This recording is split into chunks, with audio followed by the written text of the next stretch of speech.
George, let me ask you this. I think of how you describe, what you said in the beginning today is that you were chasing the buck.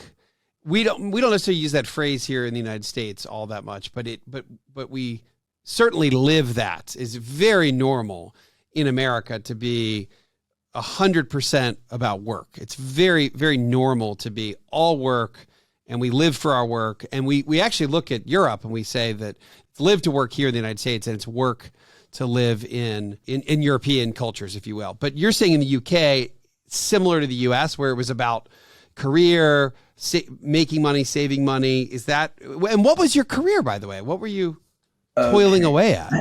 So which one do you want me to answer first? All of the above. All the above. Okay. Just quickly going back.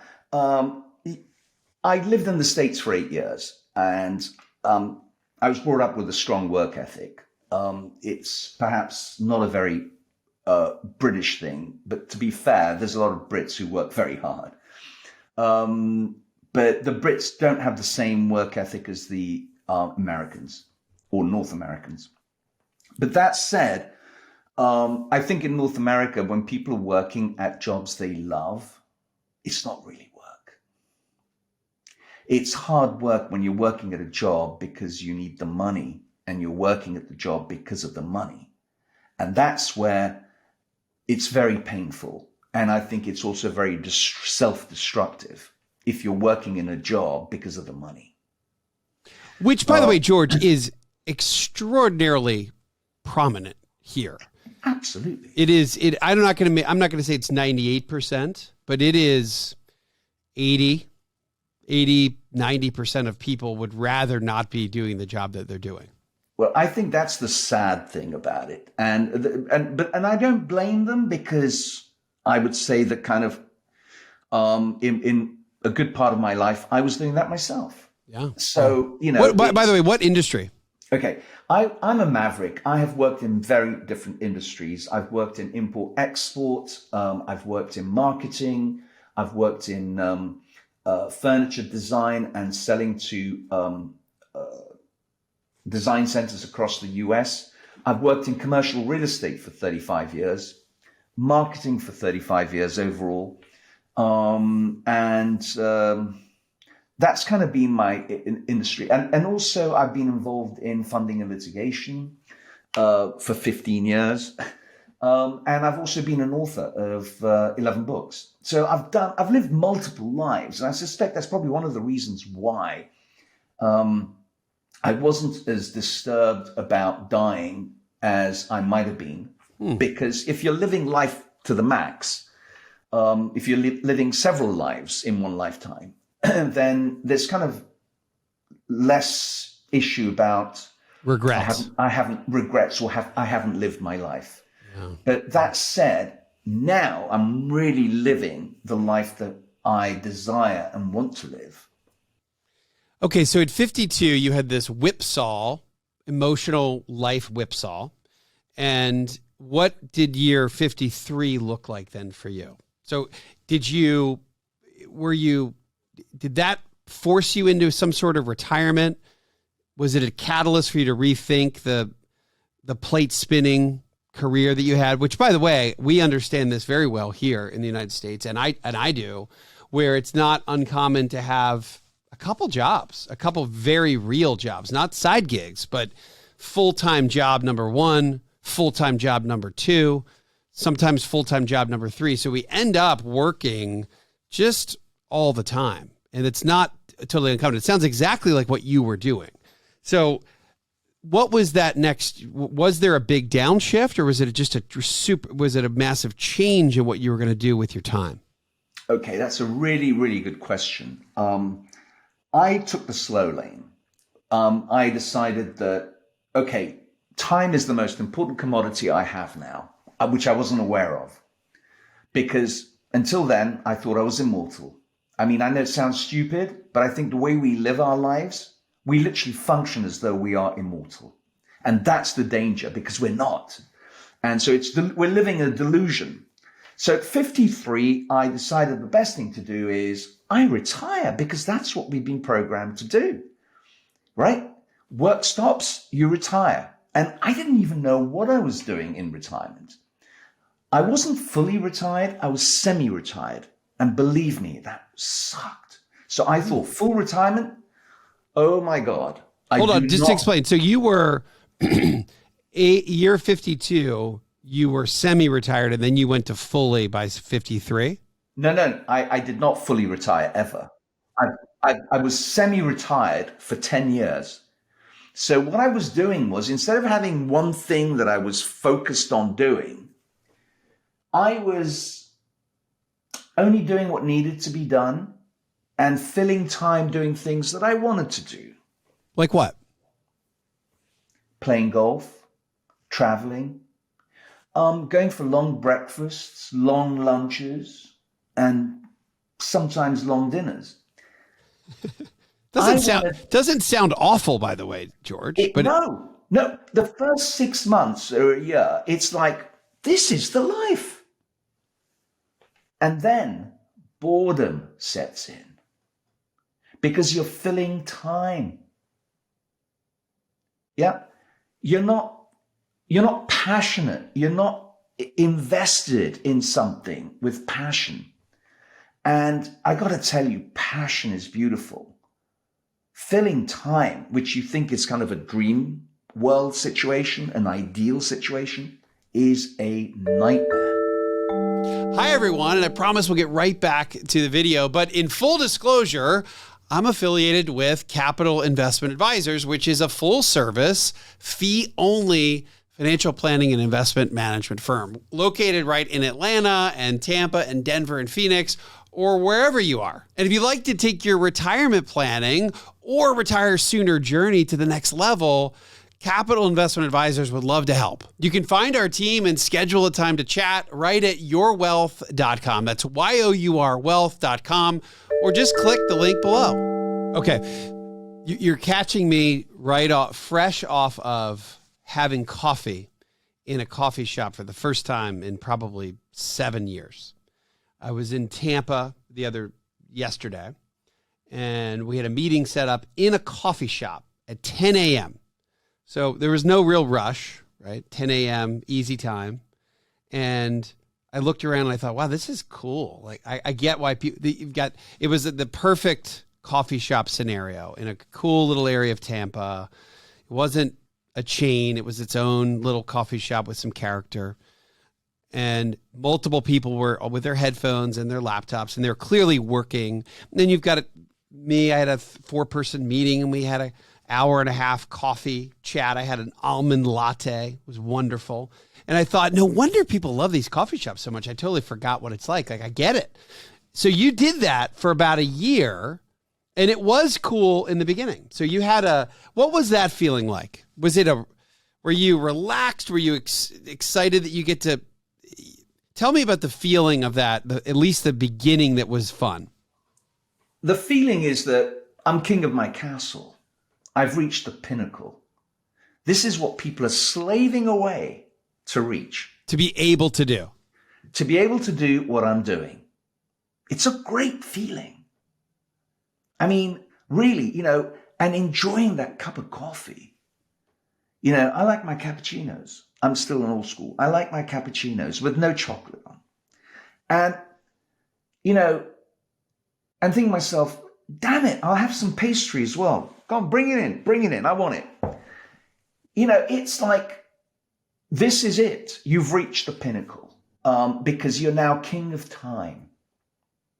You're free of all the shackles that you had before. Can you tell our listeners, again, we're Retire Sooner podcast, so what you're describing, and you may be the first person to describe it as this multi-phase where you get this bliss. So we're talking right now, you're in the maybe it's the honeymoon, right? So it's the time freedom honeymoon, right? It's exactly what it is. Where were you financially? And what was your level of financial confidence at age 53 in this honeymoon phase? Were you thinking, I've got plenty of money saved, no worries, or I've got kind of just enough if I do this right? What was your thought around your financial situation? At that time, I had zero financial worries. I had no worries at all. I'd kind of reached a place where I probably, if I was careful, I wouldn't have to work another day. Okay, so you were in a strong position. You weren't in a position where you had $100 million in generational wealth, zero worry. It was, you were conscious of, hey, I can't overspend. I can do a pastry, but I can't also do a Maserati. No.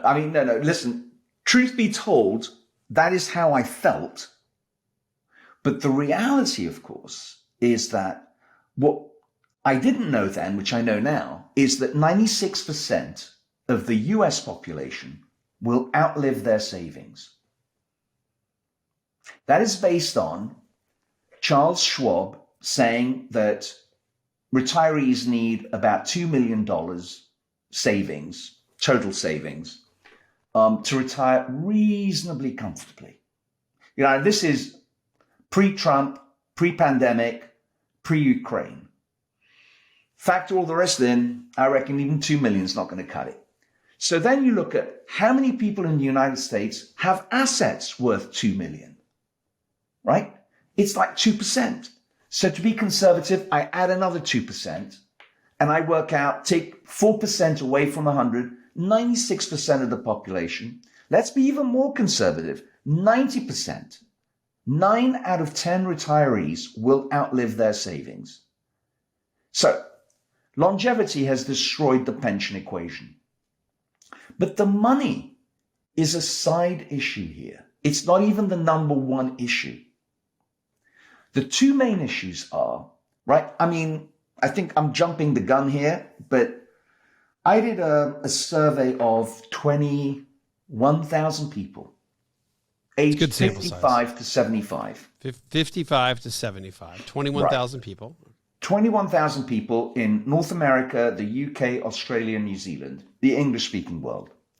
And I asked them 9 questions. And one of the pivotal questions was, what is your single biggest challenge in retirement? Now, in parenthesis, this was done right in the middle of the pandemic, right? I'm just putting it out there because the answers are going to show you that. 50% said health issues is their single biggest challenge. Yes, that took me aback. Whoa. 50%. 50%. So people are worrying about their health, right? The pandemic didn't help, obviously. So it might have even contributed to how high that is. The second one was 35% outliving their savings. 15% aimlessness, lack of purpose. Now, that's the question number 5. 2 questions later, question number 7, I asked them, I tweaked the question. If you were given a magic wand, what single challenge would you address? 50% said health again. So that doesn't change. But what changes is you give people agency. 35 or 36% said wanting a new purpose. Whoa. Yeah. The finance and the purpose flipped over, which was a fascinating thing. But after I'd done this study, which took a year. So hold on. So it makes sense. So health stayed the same, but instead of worrying about outliving their money, 35%, now 35% if they had a magic wand would figure out a new purpose. And Correct. then the latter part was the rest of it a money concern? Wave a magic wand 15% was money, yeah. Okay. So it's interesting when you give people agency, money is not the most important factor. But money's not the most important factor because after I did the study, you know how I was telling this to an engineer, you know how engineers tick boxes, they check everything, they tick boxes and all the boxes are ticked, but you have this nagging feeling that something is wrong. Something isn't right here. And that's the feeling I had when I finished the survey.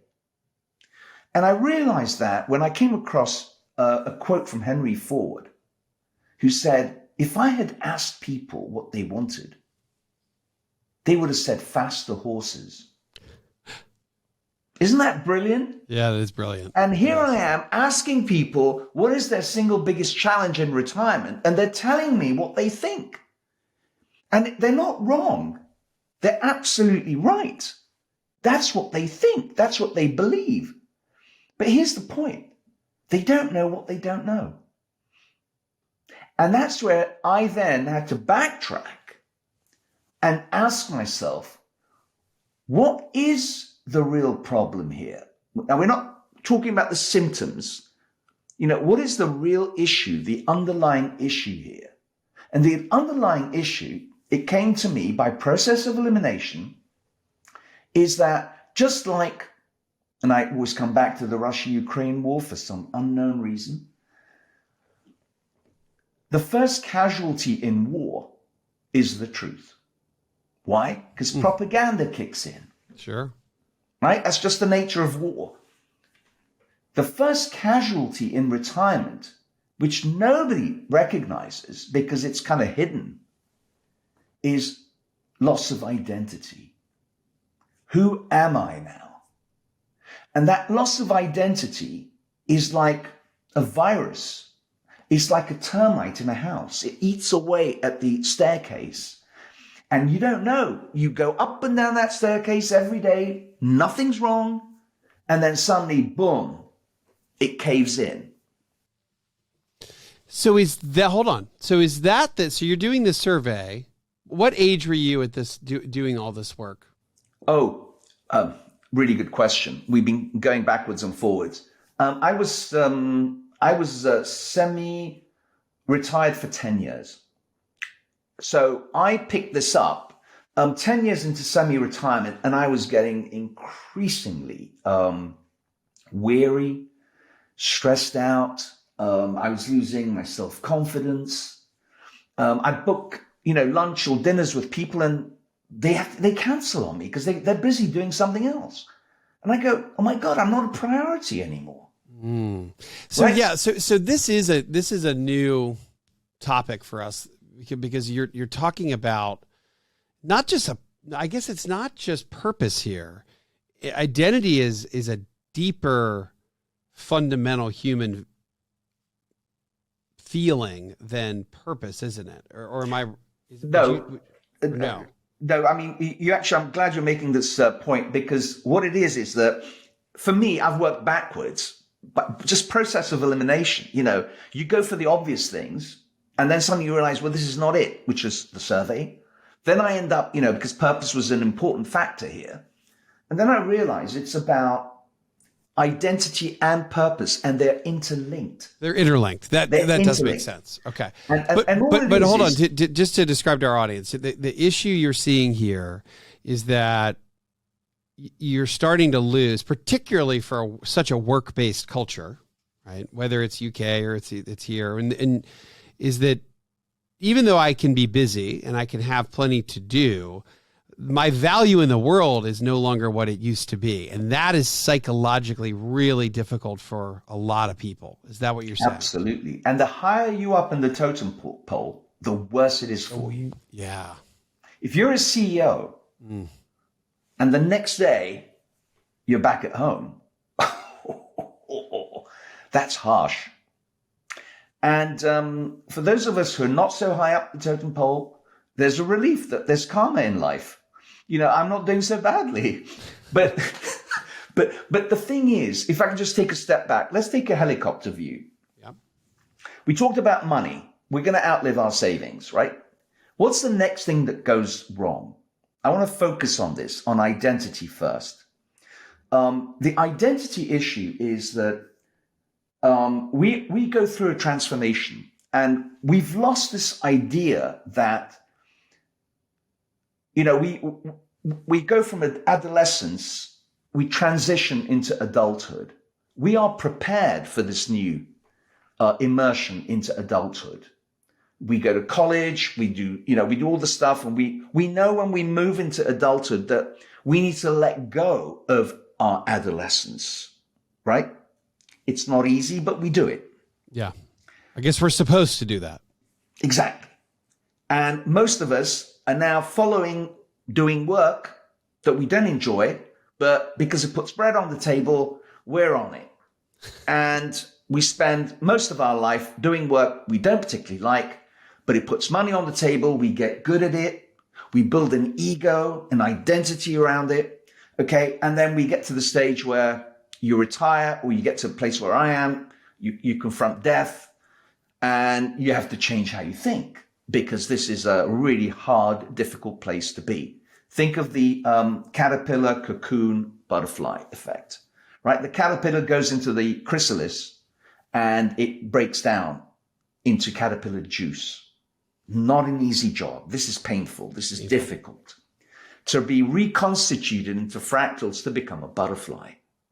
So when you go into retirement, recognize this. There's an awful lot of difficulties and challenges, but the best is yet to come. You have to believe that. If you believe it, you can make it. If you don't believe it, you're right as well. And it's always then, George, it is always this transition. It's always this transition. There's no escaping this, or no.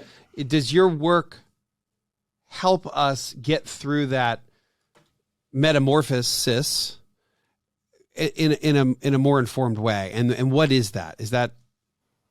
That's, again, really, really good question. We move across. But just before I answer that, can I just finish off the thread? So identity and purpose, they are interlinked because they're two sides of the same coin. Identity is, in effect, who you desire to be, who you are, who you really are inside all the facades and the personas that you've created in the world. In other words, we're not who we think we are. We're not who we project to other people. The persona that we project to the outside world is one that has been carefully and craftily chiseled. We've worked hard at chiseling who we are to present this wonderful image, right?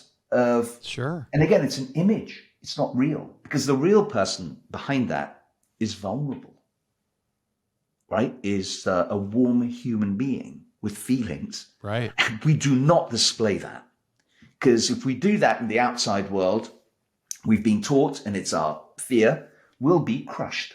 Mm-hmm. But guess what? Retirement is the perfect place to take down that mask, to become who you really are, what you really feel, right? And this isn't an instantaneous process. And I'm sure there are geniuses out there for whom it is. But for me, it was a long, hard road. Yours was, so really you had a whole 10 years of thinking you were in the right spot, but really it impacted you mentally. And you really kind of it was almost a decline for you over that 10-year period. Absolutely. I have more energy today than I had 10 years ago. So that's the first thing. But to come back to the question you asked, from my personal experience, I then devised the DARE program, which in itself, right, did not suddenly come as a download from heaven. Download from heaven. I worked it out. I chiseled at this, I worked at it, and it didn't come out right the first time. It had to be played around with. And ultimately, it was this wonderful woman that came out and said, George, I've got just the right word for you. It's dare. And I go, what? She said, yes, because the first part is discover what retirement is and what it's not, which is what I was saying, but not in those words. The second letter, A, assimilate, is about assimilating new information about our minds, particularly our subconscious mind, which is 99% of our mind, but none of us are ever taught how to use it, right? Because we all been programmed to work in a certain way to deliver certain goods. And chisel our image. Exactly. And not to be who we are so we can take orders and do it. R is for rewiring our mindset. And E is for expanding our horizons. Now, there's a lot of material here which I can't go into, But the word dare in itself is also really important because it's another word for courage. And you need courage to unretire, right? Anybody who unretires, I salute them because they're taking a risk.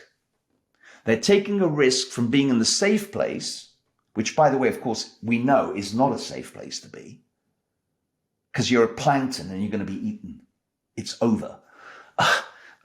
Retirement, you will outlive your savings. You're going to actually outlive your savings and you're going to run out of money at the worst possible time. Most people, yeah. And even those who have enough money to survive retirement, their cognitive abilities are going to disintegrate and they're going to go downhill because they haven't created what I call a new beginning. They're really kind of starting at the end as opposed to restarting. It's the beginning. What you're saying is that very, very normally retirement is the beginning of the end. And what you're saying is it needs to be a brand new beginning, not the beginning of the end. Correct. And the reason for that is that the word retirement itself, just look at the word. If you sort of drill down, retirement is a withdrawal from active life. Right. The concept itself is flawed because if you look at nature, nothing retires. In nature, you're either growing or dying. Those are the two binary choices. That's right. And if you choose retirement by default, you're choosing death. And death can come in all forms, particularly the cognitive. Once this starts to go, because you're not engaged socially or mentally, you've already signed your own death warrant. Whereas if you choose a new beginning, you're choosing to have a beginner's mind and to start again. All right, hold on. I want to get to choose a new beginning, but if we go back to where we fall, and we're 62 or 65, and we've stopped working. Right. Clearly, you've found that health is a perpetual concern, and it probably only grows. But you also talk about, and of course, we're already talking about identity, but then regrets. Is that part of that difficult process to get through? That you miss work, that you maybe just miss social connectedness? But let's talk through regret, health, and identity for a minute. Okay. Just thinking about, you retire, right? The mindset you're in is that I've done everything. I've reached the top of the game. I've got all my certificates up on the wall. I've got all my books, and now I'm an elder statesman. People come to me. Guess what? Nobody's coming to you. Nobody wants to know you anymore. You're a has-been because you've chosen to retire. And you're surprised that nobody's going to knock on your door? Trust me, it's a very lonely place. And you don't want to disengage from people. Now, here's the caveat. I was studying Dr. Elizabeth Kubler-Ross's work. She's the Swiss-American psychologist who interviewed hundreds of people on their deathbeds. And what she discovered is that a great majority of them had regrets. In fact, more than that, they were actually angry. They were angry and resentful because they had not lived their lives. What do I mean by that? What I mean is that they had lived the lives that other people had expected of them. And invariably, it's your deceased parents whose voices are still churning in your head. So you're doing what you were told to do. And if that doesn't work, your spouse helped you to think that way. Right. And so for some of us, including my good self, right, even your kids end up telling you what to do. So it's like, hello? Who's looking after me?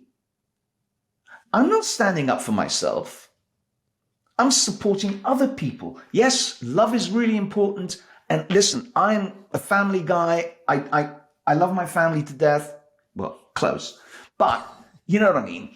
The point I'm making is that what we don't realize is we betray ourselves for the people we love.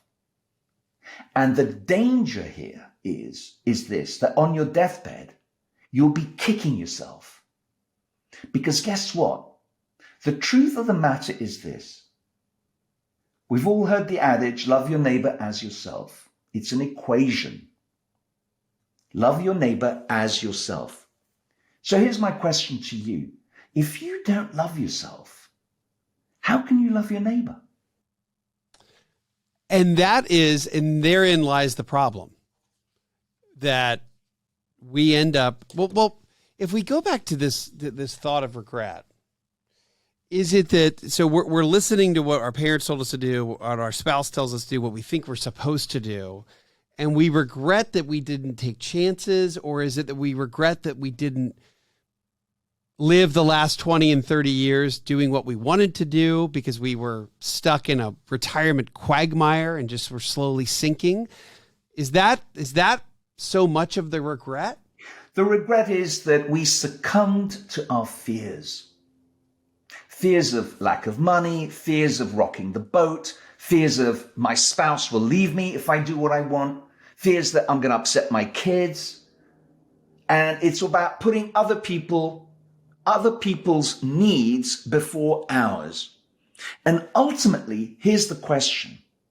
If you take that chance, if you take that risk to be who you are meant to be, what kind of message do you think that will send to your kids and grandkids?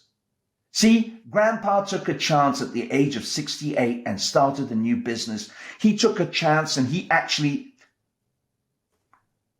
left his spouse and went to Arkansas to start some farm. I don't know.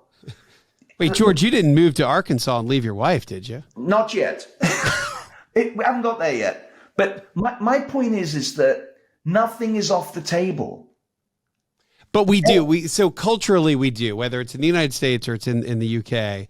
You're right. The prevailing thought is that anything new and big is totally off the table. And you're challenging that. So that what I'm saying is that, okay, here's the point. Only in the face of death, and this is one of the reasons why in our society we don't like to talk about death. We don't like to face death. And everything is anesthetized around death, right? Funeral homes, closed casket. Nobody wants to see death. Nobody wants to meet death. And we're almost in denial. And we don't realize that if we don't keep, this is what the Benedictine monks used to do. One of the things they used to be told is for 1,500 years, Benedictine monks have been told to keep death top of mind. Why? Because none of us know our date of death. Secondly, if you really want to engage in life and be present in the moment and enjoy each moment that we have, which is not guaranteed, know that you might not make it to the end of the night. So here's my question. Living in a lie because it's convenient and we don't rock the boat. We're not helping anyone, least of all ourselves. George, tell me so you've dedicated your life to this new, let's call it an unretirement phase, finding identity, finding purpose. How do we do it? How do you I love this idea of just totally starting over, taking off the shackles, and maybe some examples of folks that you've worked with or interviewed or talked to that really did a great job of restarting new beginnings, a totally new chapter. How do we do it, man? Okay. First of all, I wish everybody could do it, but obviously everybody has to make that personal choice. You can take a horse to water, you can't force it to drink. To give examples, I've got three off the top of my mind. I'm thinking of a guy, a woman by the name of Judy from Nashville, Tennessee, right? Here's a woman who was depressed for years. She was unhappy, depressed. She didn't know what to do. She was retired and she was stuck. And then she did my digital course, my 8-week online digital course, and transformed her life completely. In fact, on my website, I've got her testimonial. She says, I saved her life. Which I'm not sure I go that far, but it's very nice of her to say that. But she said, I saved her life because now she's totally engaged in what she's doing. She's working towards getting herself. She was in IT and health.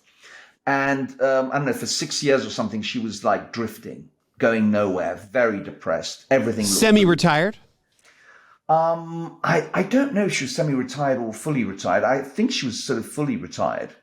Yeah. Okay. But she did my course and she found herself creating a new beginning for herself. And she's now finishing a personal trainer certification. Totally different than what she used to do. Yeah. And now she's going to focus on people her age, you know, so she's serving her tribe, which is what I do, right? My clients range between 55 and 75, right? That's my purpose is, and in fact, it's on my website. It says my elevator pitch is, I help retirees find a new beginning. So she has found her new beginning. So that's Judy from Nashville, Tennessee. Yeah. Then I have John Rick from St. Louis, Missouri. He was a fundraiser. He's 80 something now, 82. And 4 years ago, I helped him. He was struggling because at 78, he couldn't find new clients. New clients would worry that he might drop on the job. Right? Too old to hire you. Yeah. They don't want to hire you. So we sat down and we worked out, you know, he loves what he does, fundraising. It's his passion. And his trouble was he couldn't find clients. So we worked around it, and he discovered that if he worked with a company, a fundraising company, if anything happened to him, there's a fallback situation. So all is not lost. And the company recruited him, and off he goes. He's now serving. First of all, he says he's got more energy, enthusiasm now than he's ever had. At 82. At 82, he's now helping 5 schools in St. Louis in a poor black neighborhood that don't have money. He's almost doing pro bono, but he's waiting. He's pitching it to very wealthy people who will then back pay him for the work he's done. So he's actually kind of paying it forward and helping them to find wealthy donors who will put the foundation stones for endowments for these 5 schools in St. Louis. And he says, I'll die a happy guy, the work I'm doing. Never been happier. So Judy, John, I love, this is US. I love this. Yeah, I got one person I've got 2 in the UK, but I'll just share one more. Karen. Karen was a nurse who then became a carer, and then she opened a business as a carer, hiring former nurses to do caring work and earn more money. And she reached the point in her life where she's retiring soon and she doesn't know what to do. So she did my course. And now she's created, right, this concept, because we work on imagination, right? There's no imagination that's stupid. Throw out what it is you want. You know, what is it you love to do? What gives you joy? You know, working down that path. What do you lose all sense of time in? And the other question I had, which is beautiful, and it gets so much results, is, what are you afraid of? Hold on. I understand imagination, which is a wonderful word that we haven't. I love the word. I thought around. I think I use curiosity a lot, but I like the idea of imagination. You're just totally brainstorming around what you would maybe want to do at some point, and nothing's off the table. The farm in Arkansas. The whole thing's off. Anything's on the table. Nothing's off. Imagination. Exactly. But what though about what is it about what are you afraid of that works? What's an example of that? I'll tell you what it is. Before we do that, can I just finish about Karen? She's now looking, she's got herself a camper van, and she's going around Europe.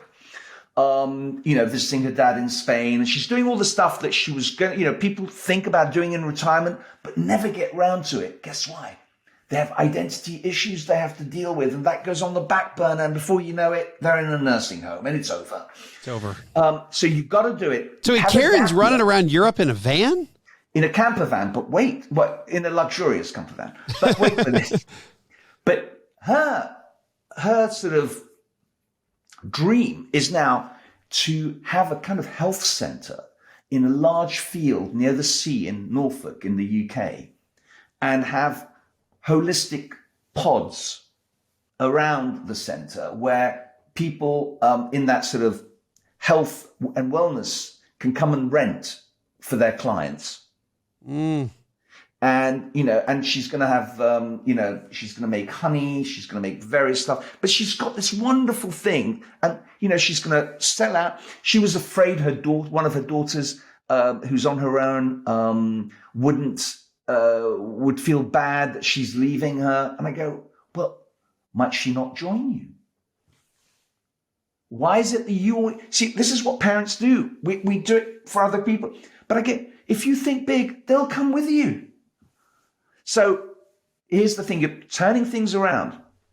So that was Karen. But coming back to your question about fear, why is fear so important? Fear is inculcated into us as we've grown up. Don't do this, don't do that, you'll hurt yourself. Children are fearless. Puppies are fearless. They don't know. They just try new things. And the topic you talked about, curiosity, is a huge thing. Children always asking questions. We've stopped asking questions. We only make statements and declarations. We don't ask questions, because if you ask questions, it means you're stupid and you don't know, you have no experience.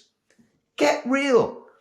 So curiosity is hugely important. But coming back to fear, and I love this quote from Joseph Campbell, the American mythologist, who said, "The cave you fear to enter holds the treasure you seek."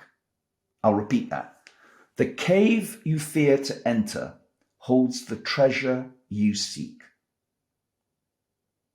In other words, what you're looking for is right behind that fear. So what are you afraid of? And this is part of as you take people through this journey, this new beginnings, this is what whether it takes, in your case, it maybe takes a couple of months. You say it's 8 weeks, but that's a fair amount of time to put into it. But it doesn't seem like a tall order either, because it is such an important restart. But so you take people through for, I don't know, you said 8 weeks or so, and you're constantly getting them to imagine what they could be doing, drop the fears of what they think they shouldn't be doing, and ultimately they arrive at some sort of new blueprint or new destination. And is that part, that's what you're trying to do. That's what your purpose now is. Okay. In a nutshell. Yeah. So my purpose is, if I can rephrase that, is people do this 8-week course, which is 90 minutes each week. This is the live one. 90 minutes each week with me. I go through a 30-minute presentation to give them the material, and the next hour is spent on the exercises. And the reason I spend that and I kick off with the exercises is because it starts to trigger things. And they start asking questions. And then suddenly, oh, yeah, that applies to me too. So there's a lot of banter that goes on and conversation. And each week it's the same thing. Until the 8th week, we end up collating all these exercises into a 1-page document, which I call a blueprint. Now, the blueprint is effectively saving them 8 years of work. Because it took you 8 years to figure this out. It took me longer. I'm just being generous. It took me longer. What I'm trying to do is fast forward from where you are now, retired, stuck, to moving into the next stage. And I was lucky. Most people who've been retired for 8-10 years, well, I was semi-retired, so it's not quite the same. But if you're retired, this starts to go, it's over. You can't come back. The plane has already landed. Yeah. And in your case, you were almost about to be landed and you really took the plane out of a nosedive. I was so unhappy. I pushed myself out. And I went to learn about mindset. And I mean, the story I didn't tell you is I actually, I came to the point where it was so bad, I ended up doing a 30-day silent retreat in North Wales. What is that? That was I've looked at Wales. I want to say across the, if I would be in near Liverpool and I look across almost a bay and I can see Wales, where was I? Yeah. I was near Snowdonia, the Mount Snowdon, which is not too far away from where you were just pitching. And it was in the Clwyd Valley. Beautiful. Hold on, a silent retreat? 30-day silent retreat. It's an Ignatian Jesuit retreat. Sounds dreadful, by the way. I know it sounds dreadful. Believe me, it was one of the best investments I've made. I'm a talker. 3 days in, I was ready to shoot myself. This is fascinating to me. So a silent retreat, is it truly silent or is there's some conversation? Come on. Okay. First of all, no newspapers, no TV, nothing. No smartphone. iPhones. Everything is off the table. You have no connection to the outside world. All that white noise is taken away. So that's the first thing. When you say silence, they give you 2 days to sort of settle in, right? And then it kicks off at 5 p.m. on the third day. It's like, Now, 3 days in, and I was sweating. If I had come by car, I might have left. I might have just got in the car and said, screw this, I'm out of here. But I resisted all impulses to leave and to stay in and to gradually, decompress and go into that silence, which most of us avoid because we don't really want to know. That's why we have a lot of social activities and stuff. We don't want to go in. And this journey in retirement, by the way, is a journey of the interior.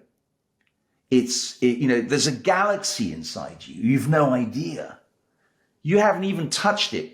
We die as virgins before we've even explored ourselves. We always look to explore the universe outside us, and we don't realize there's a galaxy within us. And I feel like almost everything you say is like a great quote. You almost speak in wonderful quotes. There's a galaxy Thank you, Wes. within us. There's an entire galaxy within us. All right, hold on. So just go back to, 3 days in, you're totally silent and keep going. Are you really not able to, there's nobody to talk to? All right. Or there's got to be a guide or a Sherpa or something. Of course there is. There's a spiritual director. I had a wonderful woman, a nun, who was a psychologist. Yeah. A psychologist nun. All right. Yeah. And she Wales. was wonderful. I had a meeting with her every morning at 11 o'clock for half an hour, 30 minutes, in that 30 minutes, you spend the first 15 minutes sharing what was going through your head, your mind, your heart the previous day. And the next 15 minutes is on what you're going to be doing the next day. The current day. So 3 days in, I remember I was gagging to speak to a nun. Can you imagine? That's how bad it was. I was. So she came in with 2 cups of tea, one for her, one for me. And I said, Sister Anne, it's so good to see you. She nearly dropped those cups of tea, but anyhow, yeah. But she was a lovely woman and great banter. She didn't take any prisoners. And And it's amazing. I mean, one of the things that came out of that was an exercise, which, by the way, I do in my course in a slightly sort of lighter version, is going back, doing an audit on your life, which means going back to the very beginning, childhood. I chose a house. People can choose a river or whatever. I chose the homes I'd lived in throughout my life. And so I went in each home and I thought, what good stuff happened here and what bad stuff happened. And I'm a writer, so I wrote 2 notebooks, thick notebooks over that sort of month of all the stuff that was coming out.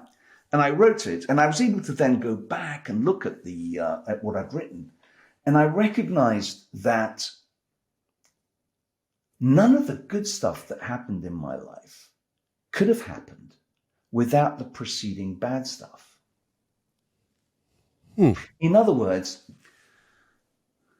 the difficulties and challenges I had opened me up to new things and good things that could not have opened up without the preceding. And in the end, I ended up selecting 12 stories in my life, and I wrote a book called Spirit of Gratitude, Crises Are Opportunities. Because opportunities invariably come to us during a crisis. So, for example, our lives are going beautifully, humming away, and suddenly shit happens, and that's all taken away from you, right? And it can happen to any of us, it probably does, and not just once. And it forces you to go down a road you would never have gone down. And so in a sense, having done that, I realized that even my bone tumor was a blessing in disguise. And now, you could have told me that when this was happening, and I would have looked at you like, you need some sort of an operation. There's something wrong with you. But on reflection, in hindsight, it was a blessing in disguise. I woke up. So after 30 days of this mostly silent period of time, you walked away with this, really the true belief that it is only the difficult times that led to your own prosperity and your own better place to be. I think what it is that we're so focused on pursuing happiness. We're so focused on chasing things that we don't realize that you don't need to chase. You can attract. It's just the reverse. And it takes the stress out. But it's such a difficult thing to get your head around because we've been programmed differently. Tell me about that, though. Tell me your thought around attracting that relative to chasing. That's interesting. What do you mean? Let me give you a perfectly simple explanation, right? I wish I'd known this when I was 17, 18 and started dating. Well, you've left your wife to move to Arkansas already. So. Oh, my God. If you've projected that, God knows how many people are projecting that now. No, my God, this is not good news. So, but here's my point. We're always chasing. We like something, we want it, we chase it. And what that does is it repels and makes your job even harder. Right? So reverse it. If there's a girl that you don't like chasing you, what do you do? It's, and maybe her brother's your best friend. Oh my God, what do you do? Right? So this is what I'm saying is that if you stay within your own power, right, and you do what you like, you do what you enjoy, you attract people towards you. Yeah, a new beginning. You're right. It restarts that law of attraction, and when you've found an identity and a purpose, you're right. It's a motivating thing. There's a lot of inertia to that, and not just to you internally, but you're right, to the outside to the outside world. I wanted to, as we wrap, I don't want to keep you for hours and hours, but I'm so locked into our conversation. What do we do about health? Do we always, 50% of people list that as the number one challenge with worry, which is, again, an interesting data point that I've not discussed before. I didn't realize there was such a worry around health when we're in retirement. Is there a way to put that at ease, or do we just come to peace with that? What is your prescription for that? Probably both. I think the thing about the word health really denotes, you have the word heal in health. It's about healing. And healing isn't about popping pills or going to see your doctor.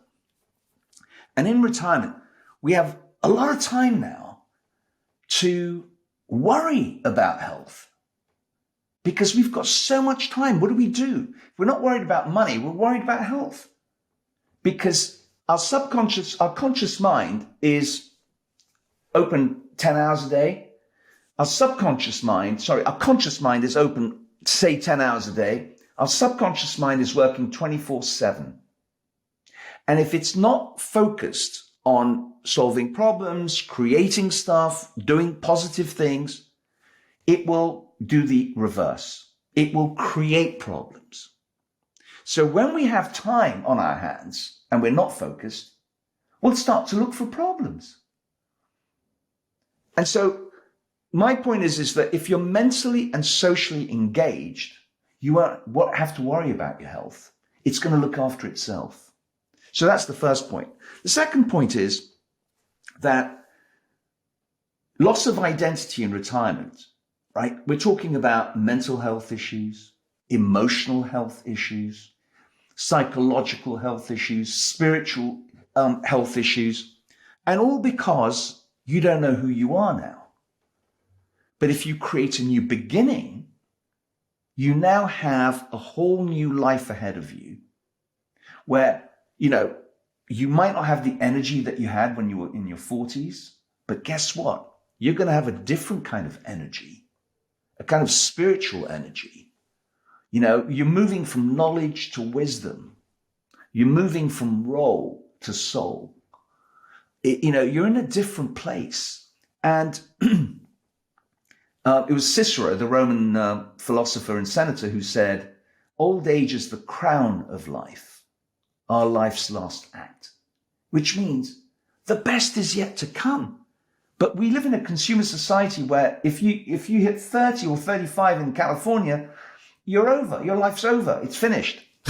35 in California is old. Right. It's over. It's not. It's just another new beginning. And you have to believe that.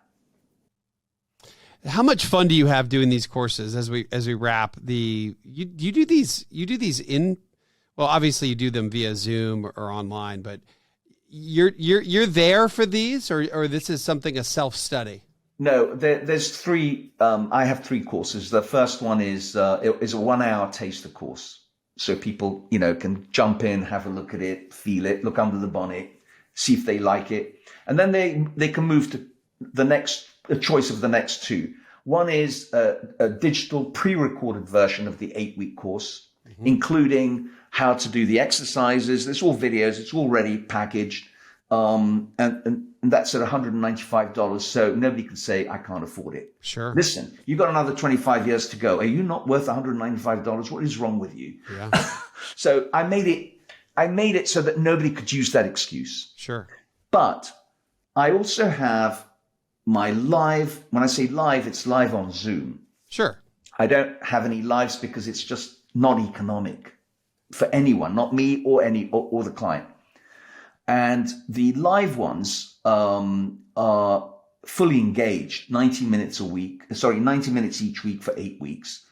And that's what I offer to people. And I can only do about 5-6 of those. Mm-hmm. So I'm going to reach a point not too far from now where I'm going to have to train trainers. Yes, you are. And my issue is that I'm happy to train the trainers, but I don't want to run the business of the whole operation because that's not what I want to be doing. I'm happy to train the trainers because that's what I love doing. For me, that's not work. It sounds like so much fun. I'd like to do it just for fun. What do you call your course? It's called Dare to Discover Your Purpose. And I use, I've even trademarked the DARE method. This is exactly what our Retire Sooner audience is looking for, which is we talk about money because it obviously is part of the equation. But we also talk about the intangibles that you so artfully discussed today. And I think the prescription that you lay out here is encouraging. It makes me feel I think that our listeners will understand that there really is hope in this category, and it's a hard category to solve for, right? We've talked about second act careers. We've talked to the author of that because one of the big questions I get in the, let's call it the real world outside of the podcast, families that we help. And again, the podcast is, the mission of the podcast is helping a million. The mission of the podcast is to help 1 million people retire at least 1 year sooner. But really, let's call it in the real world, what we do on a day-to-day basis is in the financial world and firm that we have is helping families find happiness in retirement. And one of the number one challenges that's just not that easy to solve is what our conversation about is today. It's what am I doing 62 plus? What am I doing 65 plus? I was a CEO. I was a business owner. I was an entrepreneur. It's a hard journey, and it's not easy for people to solve. And you're not saying it's easy, no, but you are at least giving us a path to figure out how to get through it and maybe speed up the time of that, whether we're in the cocoon for 10 years or maybe it's a year. If we can shorten that period of time, it gives us many more years of new beginnings. And that's exciting and that's encouraging. And I think that's what you did here today for us. So George, thanks, man. Thank you, Wes. Really appreciate it.